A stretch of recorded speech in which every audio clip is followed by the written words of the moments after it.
to FCS to now an FBS program. You knew that this was going to be your next level. How would you describe this just entire process so far? It was definitely a lot, from entering the transfer portal to ending up at Florida State. It was a huge process, just that little bit. And then when you add in the high school part, the FCS part, it becomes a big journey in such a short amount of time. Next, Ira Shafel with Warchant. Hey, Jared, welcome to Tallahassee. It sounded like from some of the comments I've seen from you that Keir Thomas and Jermaine Johnson really had an impact on you. Could you tell us a little bit about what they said and why that resonated with you? Yeah. When I came on my official visit, I met with Jermaine before I met with Keir, and me and him sat down. We talked. We spoke for an hour or so, and he told me about his decision to come here. He believed in Coach Norvell, his vision. He was a truthful guy. He didn't lie to me at all. He told me the good, the bad, everything about Florida State.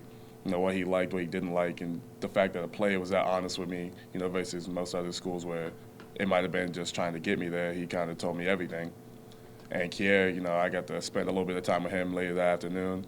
We got to sit down. We talked more of just the lifestyle of Florida State, and it was something that did appeal to me too. Next up, Brendan Sinone with 247. Hey Jared, how's it going? I'm good. How are you? Good, thanks. So for the last month, I guess how would you describe that process from the time you entered the transfer portal to making the decision? Was it fun?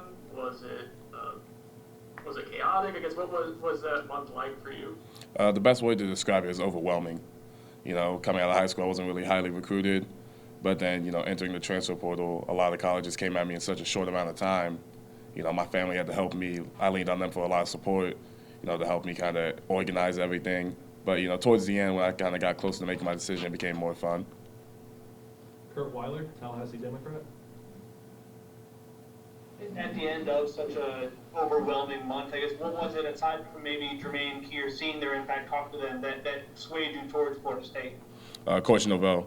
Coach Norvell and Coach JP got me swayed completely here. Sitting down with them, seeing Coach Norvell's vision, what Coach JP could do for me, but what I could do for the program. That was definitely what swayed my decision the most, besides Jermaine and Kier. Brendan? With the overwhelmingness of the process before it got fun, like what was the peak of the overwhelmingness for you? Like was there a certain day where just all these offers coming? Was there something that kind of stood out where you were particularly overwhelmed? Yeah, because throughout the whole process, you have to say no to a couple coaches, and this is a business at the end of the day. So it kind of became hard for me, At one day, I think I got a bunch of calls from coaches asking me to come visit, and you only get 5, and I think I already used 4 at the time. And I wasn't planning on really using my 5th. I had to tell a lot of coaches, I don't really plan on using it and everything like that. I don't plan on coming to your school and everything, like kind of breaking down, thank you for your interest, but I can't, take further interest in you. Aslan with Warchant. Jared, can you give us kind of like the cliff notes of your life here, man? How does a kid from the middle of Pennsylvania end up going to the University of Albany and then has pretty much every major college knocking on his door over here for the last 30 days or so? I mean, was there a late growth spurt? Did people sleep on you in the recruiting process? I mean, how would you like to think you ended up at this point right now? It was kind of a mixture of both. I was kind of slept on, but I wasn't really the biggest out of high school. I think I was probably about 6'3", 210 pounds.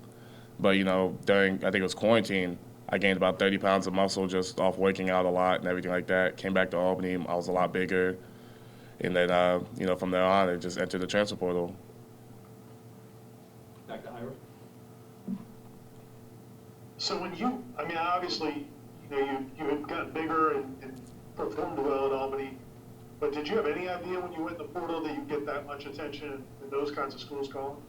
I never had any doubt in my ability. It was a shock, though, to see, all these schools that every high schooler dreams of having come at you while you're in college. So it was kind of a shock, but I wasn't too shocked where it was, world-changing. Brendan? To go back to it, Jared, you said you gained 30 pounds while on quarantine, like at home, so you're just at home working out pretty much? Yeah, my dad went out and bought a bunch of workout equipment. We stocked up on a lot of different proteins and everything, and I just gained a lot of muscle, a lot of strength throughout that whole time. I think it was that 9-10 months that we were in quarantine. Brendan? follow up to the follow up. So you mentioned protein and whatnot. So what was the diet like to put on 30 pounds in that specific window? It was a lot of, like, every morning I'd make basically the same breakfast: eggs, bacon, ham, potatoes, yogurt, cereal. That was basically the same thing. Every lunch was just a sandwich or anything. And then my mom or dad would usually make meatloaf or ham, like a bigger protein-filled dinner. And then I'd have like a snack late at night, and then my protein shakes throughout the day. And would do the same thing the next day. Ira? You mentioned Coach JP. What about him did you like, and what's it been like getting to know him better since you've been here?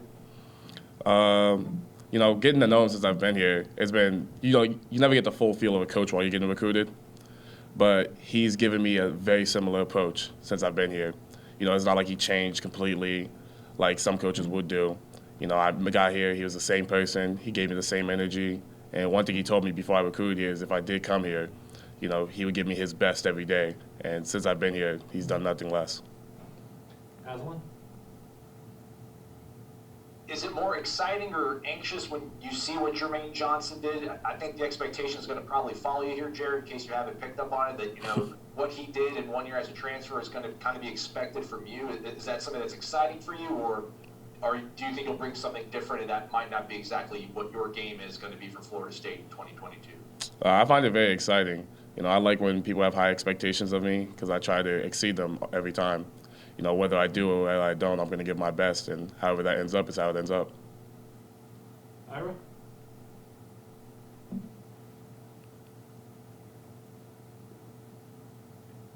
Did you, Florida State's defensive line had a really good season last year. Did you get a chance to watch any of that? I guess, during the process, did you go back and watch how they played to kind of get a feel for how you might fit in? I saw some brief film. I can't say I got to extensively see it. In the coming weeks, I will fully evaluate the film, but I got to see a couple clips here and there, maybe 5-10 minutes worth. Aslan? Jared, you mentioned how difficult the recruiting process was just in terms of having to tell coaches, where you're going to go and such. Was it tough to tell Albany that you were leaving? This whole transfer portal thing is so brand new, and that's a program that took a chance on you, and now here comes big old Florida State taking you away from Albany. Was that a tough conversation, or did it all kind of make sense to everybody involved? A little bit of both. Before I left for Thanksgiving break, my coach pulled me aside, and I never spoke about it to him at all. He was like, "We all know you're thinking about it." And I went off the break. I kind of thought about it. I came back and I sat down with him. I said, "Coach, here's my mindset. I am going to transfer." And it was hard because he was my coach the whole time there. My coach, Coach Nessel, the D-line coach there. It was hard to tell him because, he was a guy I built a really close relationship with. We're very close. I talk to him every day still. But it was a very hard conversation. It was tough to tell them, but I think they understood where I was going at the end of the day. Brendan? What are your initial impressions, Jared, of the tour of duty and getting kind of acclimated to that, and then just the strength and conditioning staff? I know it's been a limited amount of time you've gotten to work with them, but so far, I guess, what have been your takeaways from that group? The tour of duty, people told me it was hard, but being in it is a whole different conversation. The high intensity, the perfection is very highly expected. You're supposed to be not perfect, but try your hardest, and that's something I really love. The strength coaches and everything, that's a whole conversation. I love them. I've worked with them very closely the past days I've been here. I've gotten some really good work in with them. I feel like being here is going to bring me to that next level. Ira?